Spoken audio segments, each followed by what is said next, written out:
Dustin Poirier's perfect rematch record came to a devastating end in the UFC 291 headliner when he suffered a brutal head kick knockout loss to Justin Gaethje in their main event BMF title fight. Poirier started this fight strong, winning the first round in my opinion, and then the second frame, a minute in, Gaethje uncorks the perfect kick that breaks through the guard of Poirier and puts him out cold.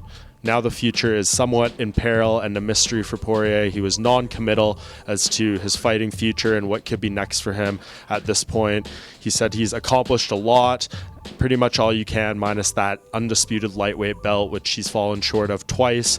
It seemed like he was on the trajectory to potentially getting a third crack at it, and this is a significant setback in that quest. Now probably further away than he's been from that title in some time since being at the elite part of this lightweight division, and you just wonder how he's going to decide to roll this forward. He made it pretty clear he's made all the money he can make, accomplished pretty much everything he can in the sport, reached the highest of highs, and now he's dealing with the lowest of lows with a knockout like this. And I would not be surprised if he opted to hang it up, but I can't really see him deciding to go out with the final image of him being on his back with a knockout like this.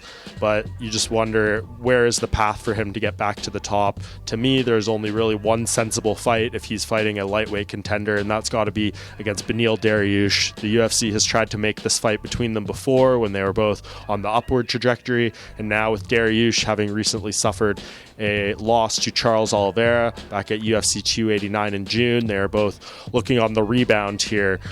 It would be a fight between two guys who would pretty much be trying to get their last chance to break into that title contention. It would be high stakes given where they're at and their recent losses, and I think it makes sense here. The question is, will Poirier be keen to do that? He's been pretty clear that he only wants to do fights that get him motivated, get him excited, get those butterflies in his stomach, and he's said that Dariush didn't really do that for him before.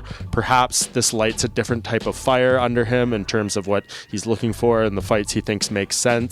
I can't really see anyone else at lightweight being perfectly logical for him outside of this if he's trying to rebuild himself in terms of a clear contender and a path towards the belt.